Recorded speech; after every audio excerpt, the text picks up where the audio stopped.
royalty. They'll be calling me, calling me. They'll be calling me royalty. Best to give me loyalty, 'cause I'm taking the world, you'll see. They'll be calling me, calling me. They'll be calling me royalty.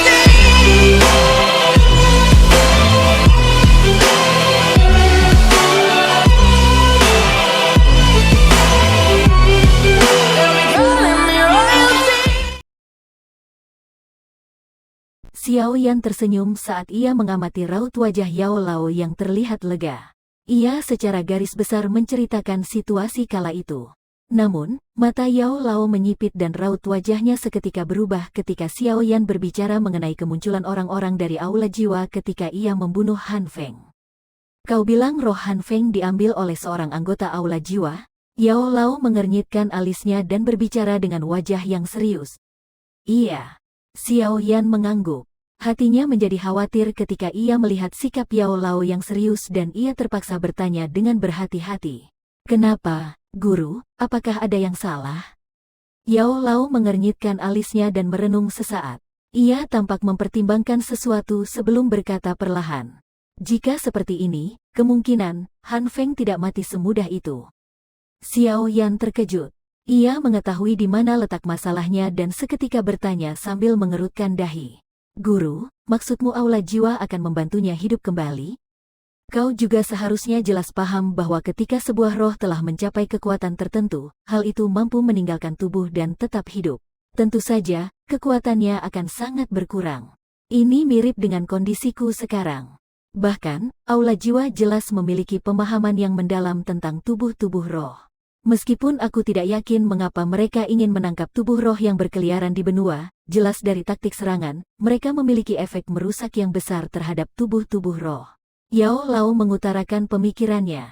Han Feng si binatang jalang itu memiliki beberapa hubungan dengan Aula Jiwa di masa lalu. Kala itu, para anggota Aula Jiwa terlibat ketika ia membunuhku. Untungnya, aku punya beberapa persiapan dan berhasil lolos dari Aula Jiwa. Karena itu, sulit dikatakan dengan pasti bahwa Aula Jiwa tidak akan menggunakan cara yang tidak biasa untuk memungkinkannya tetap hidup di dunia ini saat Han Feng berada di tangan mereka. Aula Jiwa ini ternyata begitu merepotkan. Ini sungguh merupakan sebuah kelalaian. Berbicara seperti ini, kemungkinan Han Feng itu tidak benar-benar mati. Sayang sekali. Xiao Yan mengernyitkan alisnya dan tersenyum kecut saat ia menggelengkan kepalanya, menghela nafas dengan agak menyesal. Tidak ada yang perlu disayangkan. Dari sudut pandang tertentu, kau telah membunuhnya sekali. Bahkan, jika ia tetap hidup dengan bantuan Aula Jiwa, kekuatan aslinya pasti akan sangat berkurang. Dan jika ia ingin melakukan sesuatu, kemungkinan besar sulit baginya untuk begitu mengancam. Yao Lao menggelengkan kepalanya dan segera berbicara dengan wajah yang serius. Namun dari perkataanmu, hal yang paling membuatku khawatir adalah orang-orang aneh itu dari Aula Jiwa sudah tahu bahwa rohku berada di dalam tubuhmu. Mungkin mereka akan mengirim seorang utusan untuk menyerangmu di masa depan. Langkah-langkah yang tepat akan dipilih ketika waktunya tiba. Mari kita bahas ini ketika mereka akhirnya datang dan menemukanku. Secara kebetulan, menghilangnya ayahku sepertinya ada hubungannya dengan mereka. Jadi tak masalah jika mereka datang. Xiao Yan mengangkat alis matanya dan tertawa dingin seraya menunjukkan rasa percaya diri yang mutlak. Dengan kekuatanmu sekarang, kau tidak perlu takut diburu oleh seorang anggota biasa dari Aula Jiwa. Namun, faksi yang dikenal sebagai Aula Jiwa itu sungguh terlalu aneh dan tidak dapat diprediksi. Bahkan aku tidak yakin seberapa kuat mereka sebenarnya. Oleh karena itu, sebaiknya kau bertindak dengan cermat. Yao Lao menyuarakan pendapatnya. Tentu saja, seekor singa harus melakukan yang terbaik jika ingin menangkap seekor kelinci. Dan kita sekarang adalah kelinci itu. Kita pasti akan berakhir ditangkap oleh mereka jika kita tidak berhati-hati. Xiao Yan tersenyum dan menjawab. Yao Lao sedikit mengangguk. Ia merenung sesaat dan tampak telah mengingat sesuatu. Tiba-tiba ia menoleh menuju Ratu Medusa yang berada tidak jauh dan berkata seraya tersenyum. Ada sesuatu yang aku ingin bahas sendirian dengan muridku. Bisakah kau menjauh sebentar? Medusa mengernyitkan alisnya setelah mendengar perkataan Yao Lao. Ia melirik Xiao Yan yang sudah baikan sebelum mendengus dingin. Setelah itu ia berbalik. Tubuhnya dengan aneh menghilang dari samping api unggun dengan sebuah kilatan. Sungguh tidak terduga bahwa kekuatannya ternyata akan meningkat. Sebanyak ini setelah rohnya melebur dengan roh piton penelan surga. Dengan kekuatannya sekarang, jangankan dirimu, akan berbahaya bagiku untuk mencoba menghajarnya bahkan dengan kekuatanku sekarang. Tatapan mata Yao Lao menatap titik di mana Medusa menghilang sebelum menghela nafas sesaat kemudian. Ternyata ada jejak ketakutan di dalam kata-katanya itu. Guru, kau tidak perlu khawatir. Ia tidak akan bertindak melawanku setidaknya selama setahun. Bahkan jika ada sesuatu yang terjadi padaku, aku bisa memintanya untuk membantuku. Ketika kau terlelap, aku telah memanfaatkan kekuatannya beberapa kali untuk bertindak dengan mengesankan. Xiao Yan tersenyum dan berkata, "Kau iblis kecil, sungguh punya banyak ide nakal. Kau bahkan sungguh bisa menundukkan wanita seganas itu. Namun kau masih harus berhati-hati. Wanita itu seperti seekor macan betina yang sulit dikendalikan. Ia akan menjadi bantuan yang besar jika kau bisa menjinakkannya dengan benar. Namun jika kau gagal, kemungkinan kau akan menjadi orang pertama yang ia telan dalam pembalasannya." Yao Lao tersenyum terlebih dahulu sebelum mengingatkan Xiao Yan. Xiao Yan tersenyum dan mengangguk. "Mari kita bahas bisnis yang sebenarnya dahulu." Mata Yao Lao menatap Xiao Yan. Tatapannya menunjukkan sedikit kegelisahan saat ia berbicara.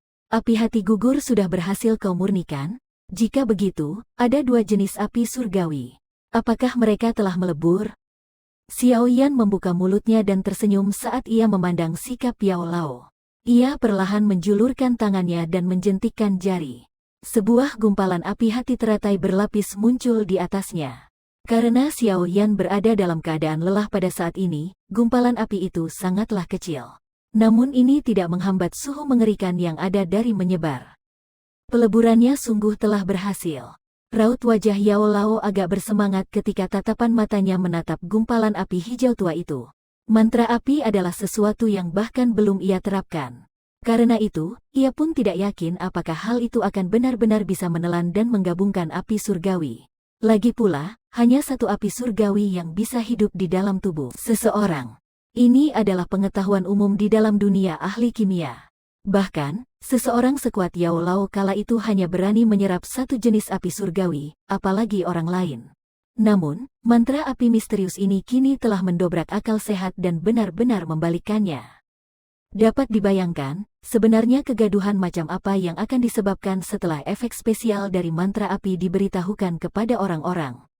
Satu tipe api surgawi saja sudah cukup untuk memungkinkan seorang ahli kimia atau seseorang pemilik afinitas api untuk memiliki kekuatan yang luar biasa dahsyat.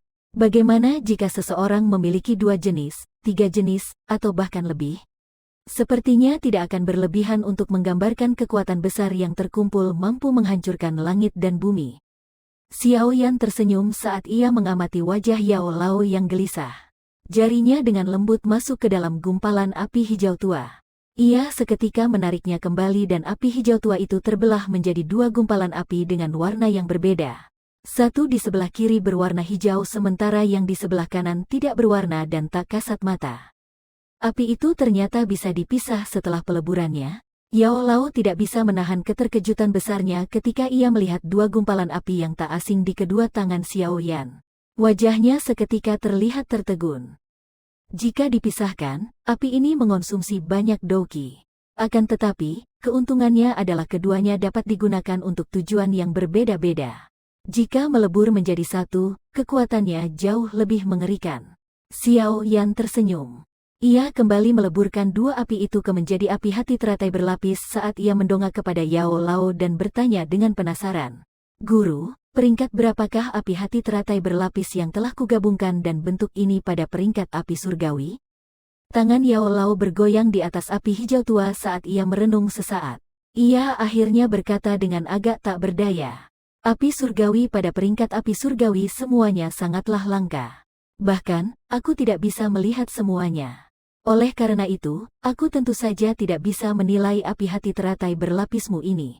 Namun dari dugaanku, seharusnya tidak berperingkat lebih rendah daripada api pembeku tulang milikku."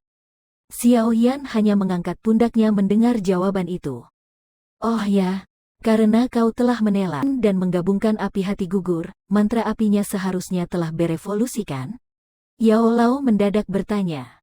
Ya, aku pikir mantra apiku seharusnya telah menapak ke dalam kelas di. Xiao Yan mengusap kepalanya dan berbicara dengan tidak yakin. Coba edarkan metode Kimu.